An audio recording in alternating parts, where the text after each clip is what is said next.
अस्सलाम वालेकुम everyone here. आज हम पढ़ने जा रहे हैं principles of inheritance and variation.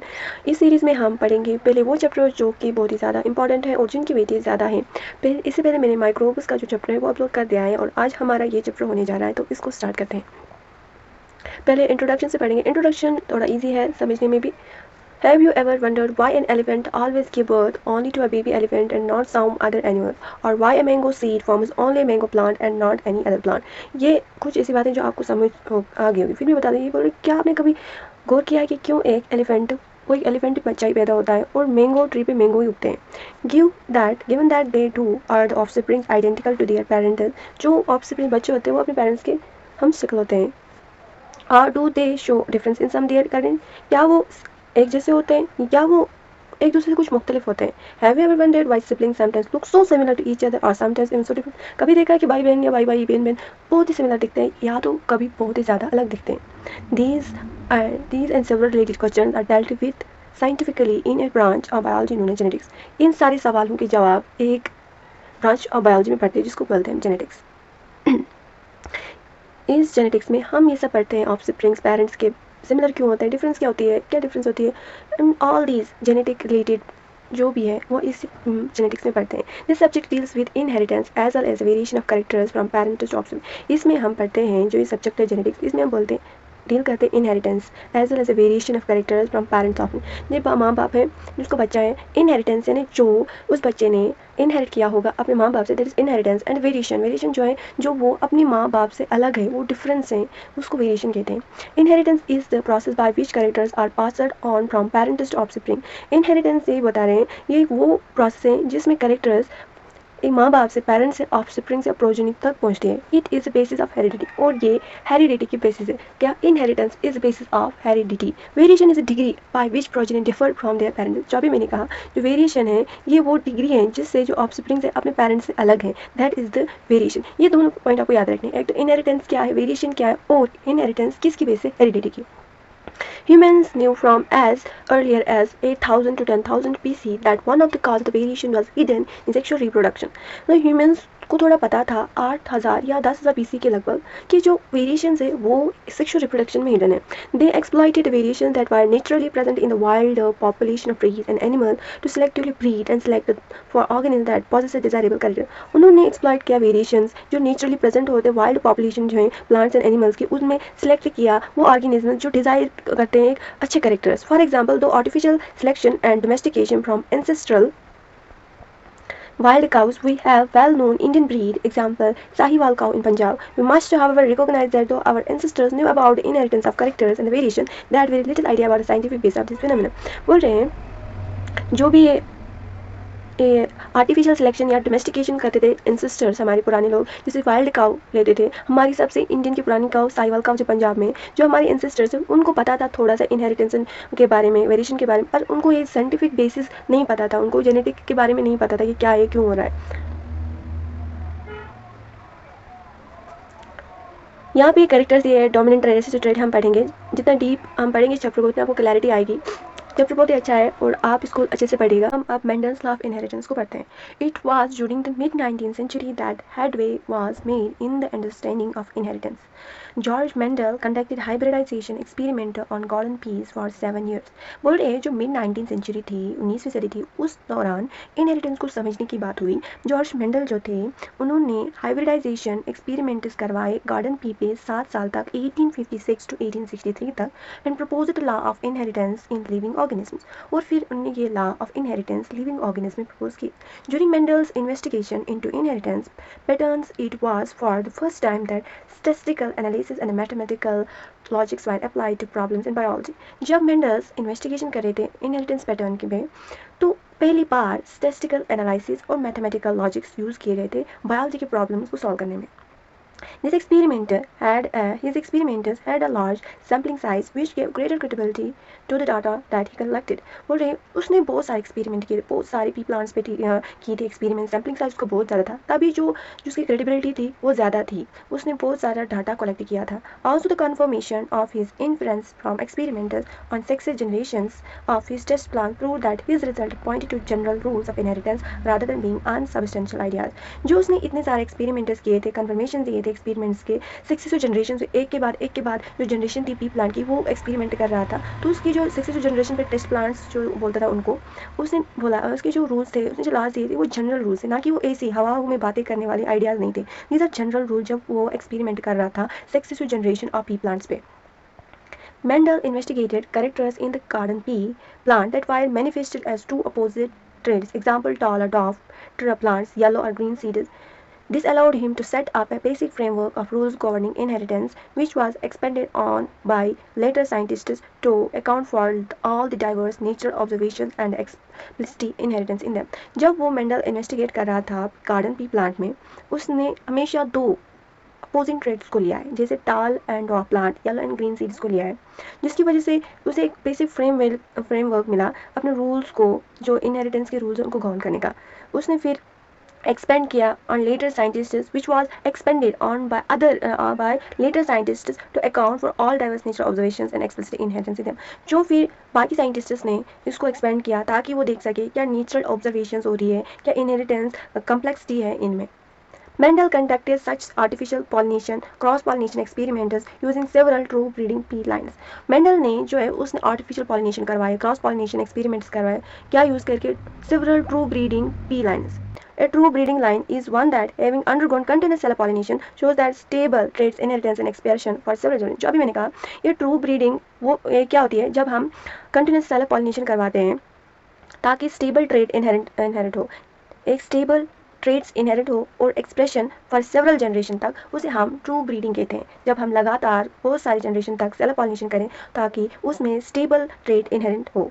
Mendel selected 14 true breeding pea plants as pairs which were similar except for one characters with contrasting traits. जो मेंडल ने उसने 14 true breeding P plant varieties को चूज किया था, वो सारे सिमिलर थे, पास एक कैरेक्टर उन्हें कंट्रास्ट होता था। Some of the contrasting traits selected were smooth or wrinkled seeds, yellow or green seeds, inflated or full or constructed seeds, or yellow pods and tall or doflant. जो बोल रहा था जब 14 ट्रू ब्रीडिंग पी प्लांट्स को उन्होंने लिया था, उनमें सब कैरेक्टर्स इक्वल होते, सेम होते थे, सिमिलर होते थे, बस एक कंट्रास्टिंग कैरेक्टर होता था, ट्रेट होती थी, जैसे किसी का साइज डाफ और टाल होता था, स्मूथ और विंकल सीड, येलो और ग्रीन सीड्स होती, इनफ्लेट और कंस्ट्रक्टेड सीड्स होती, ये सब कैरेक्टर्स वो एक कैरेक्टर को कंट्रास्ट रखता था।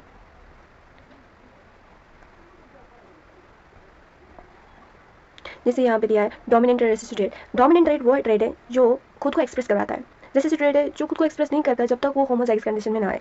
जो डोमिनेंट ट्रेड है राउंड, ये रिंकल्ड, येलो, ग्रीन, वायलेट या white, full, constricted, green, yellow, axial, terminal, tall, dwarf, ये 7 पेयर्स है contrasting traits in pea plant studied by Mendel. ये 7 पेयर्स है, और अगर हम अलग अलग देखें 14 पी प्लांट्स हैं, ट्रू ब्रीडिंग प्लांट्स हैं। कंट्रास्टिंग ट्रेड स्टडी में मेंडल इन पी प्लांट, जिसने जो मेंडल ने वो कौन कौन से कैरेक्टर्स को कंट्रास्टिंग, जो अलग अलग कैरेक्टर को पढ़ा था इस जेनेटिक्स में। स्टेम का हाइट, टाल एंड ऑफ, flower colour violet and white, flower position, axial, terminal, pod shape, pod यानी फ्रूट का shape, inflated constricted pod colour green yellow, seed shape yellow round wrinkled, seed colour yellow and green. Inheritance of one gene, यहाँ से ना अब मुझे लगता है थोड़ा थोड़ा चैप्टर स्टार्ट हो रहा है। Let us take the example of one such hybridization experiment carried by Mendel while he crossed tall and dwarf pea plants to study the inheritance of one gene. हम एक एग्जाम्पल लेते हैं hybridisation का, experiment का, जो Mendel ने conduct करवाया while he crossed, जहाँ पे उसने एक टाल और ड्वार्फ पी प्लांट को क्रॉस किया ताकि वो इनहेरिटेंस ऑफ वन जीन को पढ़ सके। He collected the seeds produced as a result of this cross and grew them to generate plants of the first hybrid generation. This generation is also called a filial one progeny or F1. जब इस cross के जो progeny थे उनको उसने collect किया और उनको नाम दिया फीलियल वन प्रोजेनी और F1 first hybridization generation. Mendel observe that all F1 progeny plants by tall, उसने देखा जब हमने टॉल और ड्वार्फ में एक कैरेक्टर का इनहेरिटेंस को पढ़ा और उसके सारे जो प्रोजेनी को कलेक्ट किया, जो F1 प्रोजेनी थे वो सारी टॉल थी, like one of its parent थे, एक पेरेंट के जैसे सारे बच्चे थे। नॉन वाइड ऑफ, कोई बी ड्वार्फ नहीं था। He made similar observation for other pairs of traits. He found that the F1 always resembled either one of the parents and that the trait of the other parent was not seen in them. उसने देखा जब वो एक character pair cross करवा रहा था बाकी plants में, इन पी प्लांट में बार अलग ट्रेड लेके, सारों में F1 जो प्रोजेनी थी वो एक पेरेंट के सिमिलर थी, रिजेंबल कर रही थी। फिर क्या किया उसने? Mendel then self-pollinated tall F1 plant to his superior found, and that his surprise found that in the F2 generation some of the offspring died off. जब उसने सेल्फ पॉलिनेट करवाया F1 प्लांट्स, जो F1 प्लांट्स है उनको खुद ही cross करवाया, उसने देखा जो F2 जनरेशन है वो ऑफस्प्रिंग्स हैं वो उसमें कुछ जो ऑफस्प्रिंग वो ड्वार्फ भी है। The character that was not seen in the F1 generation was now expressed. जो F1 जनरेशन में कैरेक्टर नहीं दिखा था वो F2 में दिख रहा है। The proportion of plants that fight of why 1/4 of the F2 plants while 3/4 of the F2 plants while tall. उसने देखा कि 4 प्लांट्स में एक प्लांट जो था वो डॉफ था और 4 प्लांट में टॉल थे। The tall and dwarf traits were identical to their parental type and did not show any blending. That is, all the offsprings were either tall or dwarf, none were in between height. उसने देखा कि जो भी offsprings थे वो toll या डॉफ थे, वो बीच में नहीं थे, बेंडिंग नहीं होती, ब्लेंडिंग नहीं हो रही थी यहाँ तो वो टॉल थे या डॉफ थे, इन बिटवीन के हाइट में नहीं थे। Similar results were obtained with other traits that he studied. Only one of the parental traits were expressed in the F1 generation, while at the F2 stage both traits were expressed in the proportion 3:1. ऐसे results बहुत सारे trades को देखकर एक character को मतलब difference रख के देखा कि पेरेंटल ट्रेड्स एक्सप्रेस हो रहे हैं F1 जनरेशन में एक पेरेंट का, वाइल दोनों पेरेंट्स के ट्रेड एक्सप्रेस हो रहे हैं F2 जनरेशन में 3:1 रेशियो में। The contrasting trait did not show any blending at either F1 और F2 ट्रेड स्टेज। जो कंट्रास्टिंग ट्रेड्स हैं वो ब्लेंडिंग नहीं शो कर रहे थे ना F1 ना F2 स्टेज में। Based on these observations Mendel propose that something was being stably pass down. जब मेंडल ने ये सारी ऑब्जर्वेशन देखी उसने देखा कि कुछ तो हैं जो स्टेबली पास हो रहा है अनचेंज चेंज के बगैर, कहाँ से पेरेंट्स से ऑफस्प्रिंग तक थ्रू गीमेट्स कुछ पास हो रहा है जो स्टेबली अनचेंज पास हो रहा है पेरेंट्स से ऑफस्प्रिंग तक through gametes over successive generations, बहुत सारी जनरेशन से। He called these things as factors. उन्होंने उन चीज़ों को फैक्टर्स नाम दिया। Now we call them as genes, और आज हम उन चीज़ों को जीन्स कहते हैं। Genes therefore are the unit of inheritance. जो जीन्स हैं एक यूनिट है इनहेरिटेंस का, यानी जिस यूनिट से वो इनहेरिट होते हैं पेरेंट्स से ऑफस्प्रिंग तक, the unit of inheritance. They contain the information that is required to express a particular trait in organism. इन जीन्स में इन्फॉर्मेशन होती है, कोई एक पर्टिकुलर ट्रेट कैसे एक्सप्रेस होने एक ऑर्गेनिज्म में, वो इन्फॉर्मेशन इस जीन में होती है। Genes which code for a pair of contrasting traits are known as alleles. जो जीन्स हैं वो कोड करते हैं कंट्रास्टिंग पेयर के लिए। Genes which code for pair of contrasting traits are known as alleles. Let us suppose जो height है वो एक कैरेक्टर ट्रेट है। जो हाइट है ये हाइट बड़ी भी हो सकती है और छोटी भी हो सकती है, टॉल भी हो सकती है और ड्वार्फ भी हो सकती है। और जो टॉल है ये टॉल ये टी भी हो सकता है या टी और स्मॉल टी भी हो सकता है। जो ये टी में दिखा रही हूँ या टी और स्मॉल टी दिखा रही हूँ, दीज आर एलील्स। तभी बोल रही है जो jeans which code for a pair of contrasting trade, जो जीन है वो कोड करता है एक पेयर ऑफ कंट्रास्टिंग ट्रेड के लिए, उनको हम बोलते हैं alleles. That is they differ slightly, they are slightly different forms of the same gene. यानी वो एक ही जीन के थोड़े से मुख्तलिफ टाइप्स होते हैं। जैसे जीन है टॉल का, पर वो टॉल टी भी हो सकता है और स्मॉल टी कैपिटल टी भी हो सकता है। तभी हम बोलते हैं जो जीन है वो कोड करता है पेयर ऑफ कंट्रास्टिंग ट्रेड्स और उनको हम एलील्स बोलते हैं। होप आपको समझ आ गया होगा। If we use alphabetical symbols for each gene, then the capital letter is used for the trait expressed at the F1 stage and small alphabet for the other trait. बोल रहे हैं अगर हम alphabetical symbols यूज़ करेंगे एक gene के लिए, हम कैपिटल लेटर यूज़ करेंगे उस कैरेक्टर के लिए जो F1 स्टेज में एक्सप्रेस हुआ था, और स्मॉल अल्फाबेट के हम बाकी ट्रेड्स के लिए इस्तेमाल करेंगे। For example in case of the character of height जो अभी मैंने दिया, T is use for the tall trait and small T for the dwarf trait, and T and small t are alleles of each other जो अभी मैंने बताया। Hence in plants the pair of alleles for height would be TT, capital T small t, or small t. Mendel also proposed that in a true breeding, tall or dwarf P varieties, the allelic pairs of genes for height are identical or homozoic respectively. जो Mendel ने उसने बताया जब true breeding के हो चाहे toll और dwarf P variety के जो एलीलिक पेयर्स होते हैं जीन्स लाइक हाइट के लिए वो आइडेंटिकल होते हैं ट्रू ब्रीडिंग में। जैसे आइडेंटिकल यानी होमोजाइक यानी capital T small T these are homozygous respectively. Capital T small T are called the genotype, उनको हम जीनोटाइप कहते हैं। जो हम सिंबॉलिकली अल्फाबेट से दिखा रहे हैं उनको जीनोटाइप, जीन को डिफाइन कर रहे हैं the plant. While the descriptive term जिसको हम बता रहे टॉल है ड्वार्फ है, दीज आर फिनोटाइप जो हमें बता रहे हैं इसकी फिनोटाइप क्या है। What then would be the phenotype of a plant that had a genotype of capital T small t? क्या phenotype होगी एक प्लांट की जिसकी genotype capital T small T है? यही सोचने की बात है ना, दोनों ही है। आपको पता है क्यों, फिर भी मैं आपको क्यूरियोसिटी से बता रही हूँ।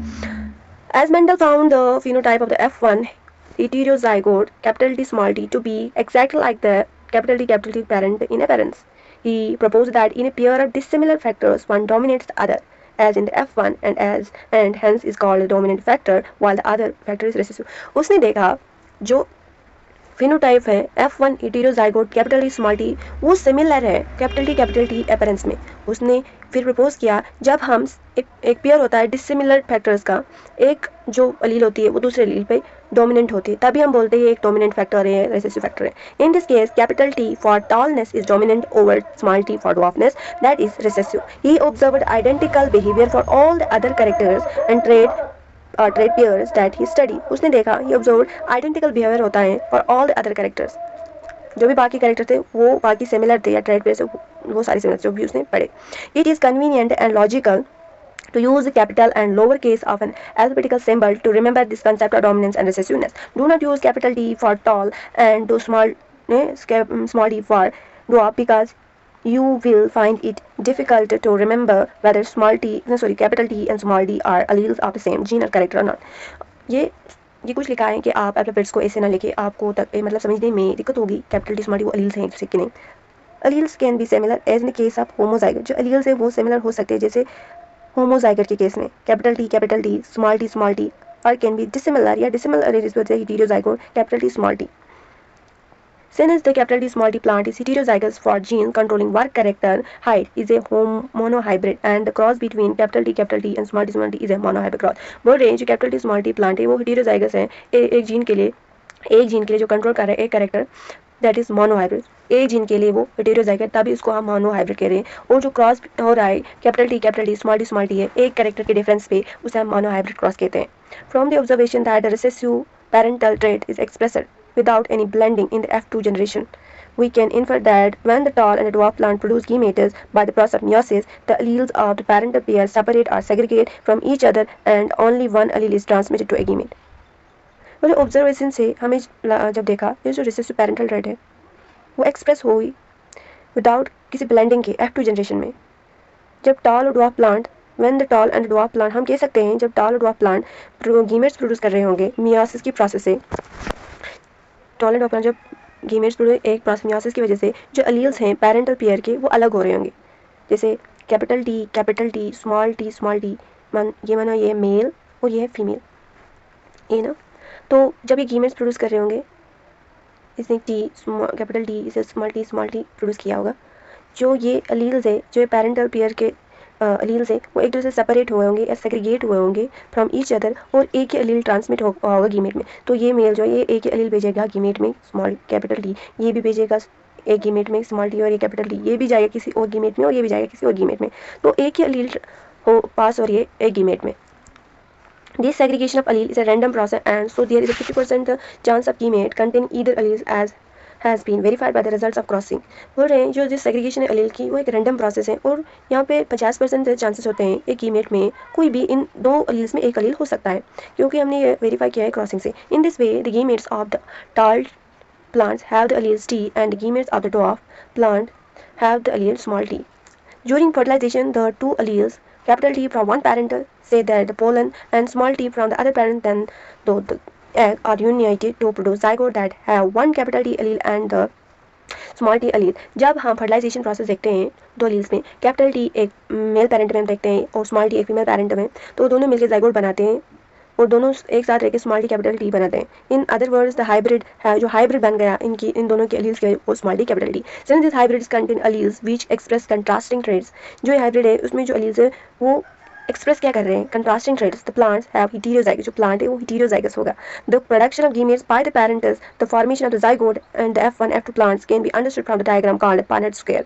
बोल रहे जो भी हमने हाइब्रिडाइजेशन पार्टी गीमेट्स के से F1 F2 में बने, फिर ये टॉल और डॉफ गीमेट्स, ये सब कुछ इस पानेट स्क्वायर से हम देख सकते हैं. It was developed by British, जो पानेट स्क्वायर है ये एक ब्रिटिश जेनेटिसिस्ट रीगनॉल्ड सी पनेट ने बनाया था. ये जो पनेट स्क्वायर है ये ग्राफिकल रिप्रेजेंटेशन होता है ताकि हम कैलकुलेट कर सकते हैं probability of all possible genotypes of offspring in a genetic cross. मतलब जब हम जेनेटिक क्रॉस करते हैं फिर हम इससे बता सकते हैं कैलकुलेट कर सकते हैं क्या प्रोबेबिलिटी हो सकती है पॉसिबल जीनोटाइप्स की एक ऑफस्प्रिंग में, एक जेनेटिक क्रॉस में. द पॉसिबल जीनोटाइप्स और the possible gametes are written on two side. जो भी मेल के गीमेट्स फीमेल के पेरेंट्स हम दो साइड्स में लिखते हैं, जहाँ पे इसमें गीमेट्स और इसके गीमेट्स, यहाँ पे gametes left and right side में लिखे हैं. Usually the top rows and left column, कहाँ पे टॉप रोज और लेफ्ट कॉलम में लिखते हैं टू साइड्स में. All possible combinations are represented in boxes below in the square we generate a square output from. और जो भी पॉसिबल ऑफस्प्रिंग बन सकती है जैसे इन चारों की क्रॉस से, मतलब इन चारों एलील्स गीमेट्स के क्रॉस से, वो हम इन स्क्वायर डब्बों में लिखते हैं. The Punnett scale show the parental tall capital T male and dwarfed capital small t female plants. The gamete is produced by them and the F1T1 progeny. The F1 plants of genotype T small T और self pollinated. जब हमने पहली बार देखा mail और female, mail toll था और female dwarf थी, फिर हमने उन्होंने गीमेट्स प्रोड्यूस किए, फिर जो F1 जो प्रोजेनी थी capital T small T progeny, उनको हमने सेल्फ पॉलिनेट किया. The symbols for male and female दिए यहाँ पे symbols भी दिए are usually united to females and the male of the F1 generation respectively. The F1 plants of the genotype capital T small t when self pollinated produce gametes of the genotype capital T and small t in equal proportion. हमने जब देखा जब हम F1 progeny को self pollinate कर रहे हैं, वो जो गीमेट्स प्रोड्यूस कर रहे हैं वो इक्वल प्रोपोर्शन में capital T small t produce करे गीमेट्स. When fertilization takes place, the pollen grains of genotypes capital T have 50% chance to pollinate eggs of the genotype capital T as well as the genotype small t. जब हमने fertilisation की process देखी, वहाँ पे जो pollen grain है जिसका genotype capital T है उसमें 50% चांस है वो पॉलिनेट करे एक एग को जिसका जीनोटाइप कैपिटल टी है या स्मॉल टी है. ऑल्सो द पोलन ग्रेन है जिसका जीनोटाइप स्मॉल टी है उसमें 50% चांस है वो पॉलिनेट करे एक एग को जिसका जीनोटाइप कैपिटल टी है या as well as small T है. यहाँ तक ये सभी अभी क्रॉसेस बता रहे हैं, थोड़ा कंफ्यूजिंग लग रहा होगा उसके लिए जिसने अच्छी तरह से लेक्चर्स नहीं लिए हैं.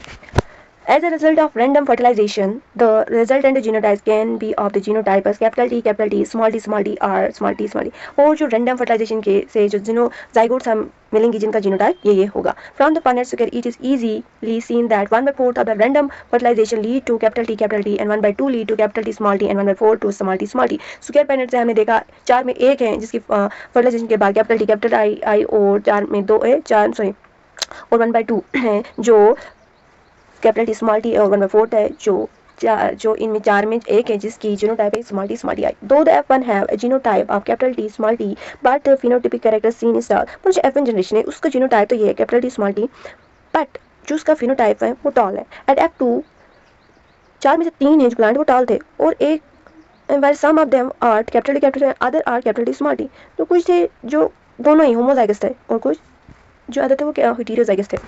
Externally, it is not possible to distinguish between the plants with the genotypes capital T and small t capital T. हम बाहर से नहीं बता सकते कि इसका जीनोटाइप क्या है.